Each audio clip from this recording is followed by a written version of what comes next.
Welcome back, everyone. Ready for another deep dive? Today, we're tackling brain health. It's a fascinating topic. It really is. And to help us unpack it all, we're taking a closer look at this interview with Dr. Daniel Amen. Dr. Amen.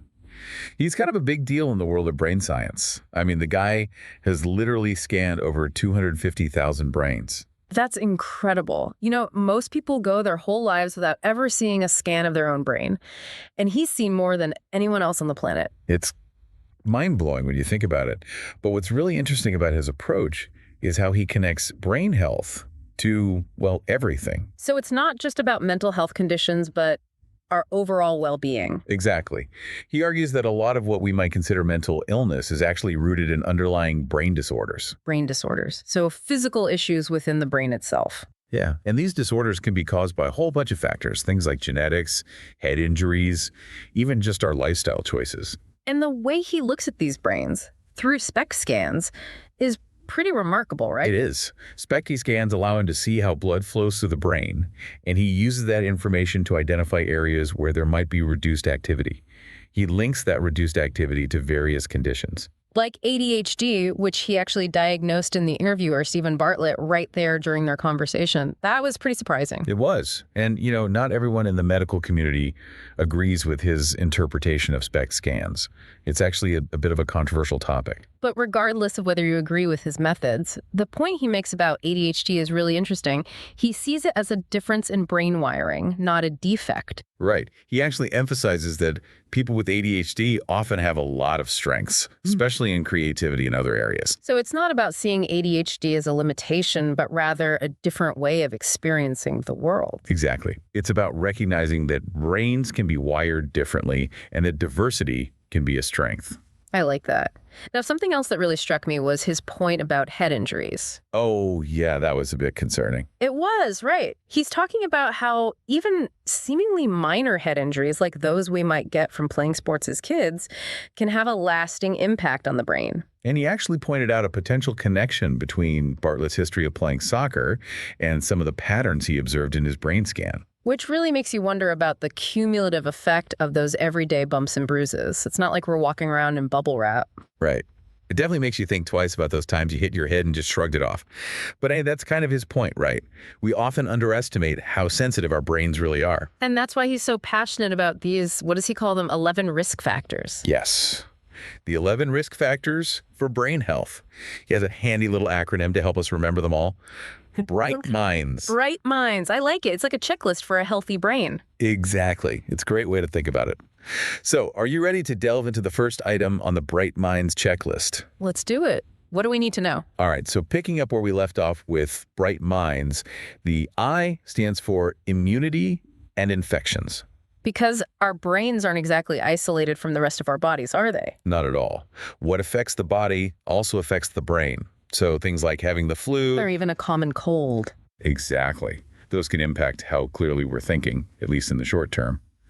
But Dr. Amen's even more concerned about the long-term effects of certain infections, especially things like COVID-19. Yeah, he seemed particularly worried about the potential long-term impact of COVID on the brain. I mean, we're still learning about this virus. We are, but he said he's observed an increase in anxiety and some cognitive decline in certain patients post-COVID, which he thinks could be related to inflammation caused by the virus in the brain. That's kind of scary, isn't it? It's like this virus has a mind of its own. It really makes you think about the bigger picture, doesn't it? And speaking of things that can impact our brains, the N in Bright Minds stands for neurohormone deficiencies. Okay, hormones. I know those can be all over the place, especially as we age, but how do they actually affect our brains? Well, think of neurohormones as chemical messengers that influence a whole range of brain functions. So things like our mood, our sleep. Exactly. They play a role in our ability to learn, focus, even just remember where we put our keys. Right. And when those hormones are out of balance, it can really throw things out of whack. Exactly. It's like having a symphony orchestra where the instruments are all out of tune. It's not going to sound quite right. That's a great analogy. So hormones, got it. What's next on the Bright Minds agenda? This one might be a little closer to home for some of us.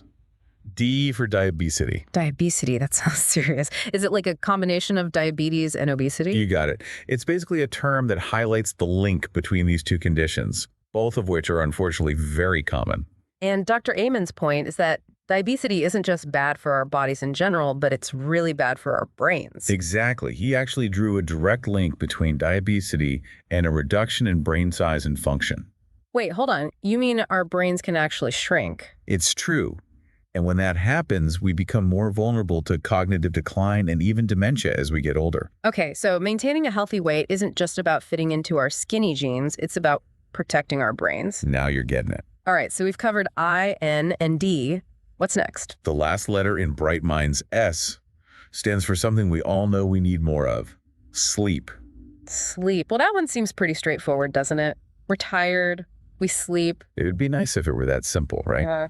But Dr. Amen emphasizes that it's not just about the quantity of sleep we get, but also the quality of sleep. Because sometimes you can sleep for 8 hours and still wake up feeling exhausted. Exactly. And he was especially concerned about the impact of sleep apnea, a condition that disrupts sleep without people even realizing it's happening. I remember him talking about how sleep is when our brain gets cleaned, like literally cleaned. He's referring to what's called the glymphatic system, which kicks into gear during sleep and helps flush out waste products from the brain. So it's like taking out the trash, but for your brain. Exactly. Yeah. And when we don't get enough sleep, or if the quality of our sleep is poor, that trash doesn't get taken out effectively. Which explains why we feel so groggy and out of it when we're sleep deprived. It all comes back to those connections, doesn't it? The brain and the body, they're not separate entities. Yeah. They're intertwined in this intricate dance. So we've covered the entire Bright Minds checklist, which is a lot to process, I have to say. But it does feel empowering to know that there are things we can do to protect our brain health. That's what I was thinking. And luckily, Dr. Amen offers a lot of practical strategies we can implement in our lives. You ready to explore those? Absolutely. Let's talk solutions. So we've talked about the Bright Minds checklist, all those factors that can impact our brain health. But what I'm really curious about is what we can actually do about it. What kind of solutions does Dr. Amen offer? Well, he's a big believer in a multi-pronged approach, which makes sense considering how complex the brain is. But one of his most fundamental pieces of advice is to, well, eat your vegetables. Okay, so back to basics. But when it comes to the brain, what makes a brain healthy diet? You know, it's not rocket science.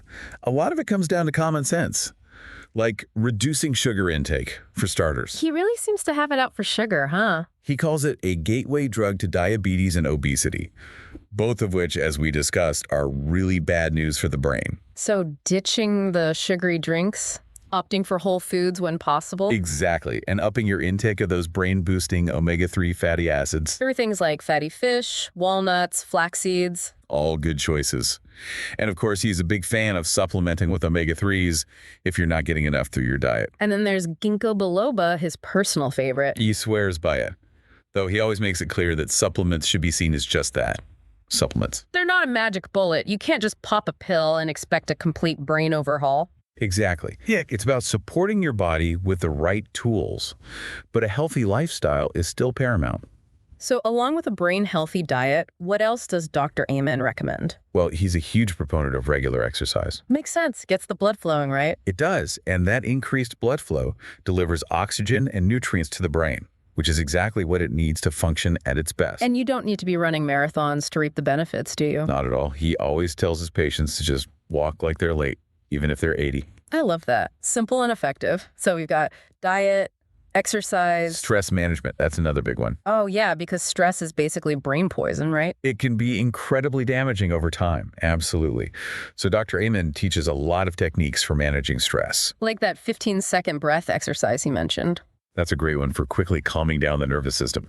You inhale for a count of 8, hold for 1.5, exhale for 4, hold for another 1.5, and repeat that cycle 4 times. I've tried that one before, and it really works. Sometimes the simplest things are the most effective. Okay, so we've got diet, exercise, stress management. What else? Sleep. Prioritizing those Z's is crucial for a healthy brain. He's really big on that glymphatic system, that whole brain cleaning process that happens while we sleep. It's like giving your brain a nightly detox. So establishing a regular sleep routine, creating a relaxing bedtime ritual. Exactly. And avoiding things that could disrupt sleep, like scrolling through social media right before bed. He's not a fan of the late night scroll. Not at all. He says it can interfere with both the quantity and quality of our sleep.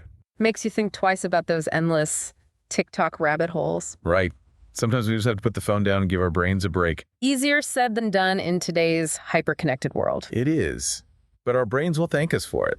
So to wrap things up, it sounds like Dr. Amen's approach to brain health isn't about some complicated formula or magic pill. It's about making small, sustainable changes in our daily life. It's about being mindful of what we eat, how we move our bodies, how we manage stress, and how we prioritize sleep. And it's about remembering that we have more control over our brain health than we might think. That's a really empowering message. I don't know about you, but I'm feeling inspired to take better care of my brain. Me too. This deep dive has definitely given me a lot to think about. Until next time, everyone, remember, a healthy brain is a happy brain.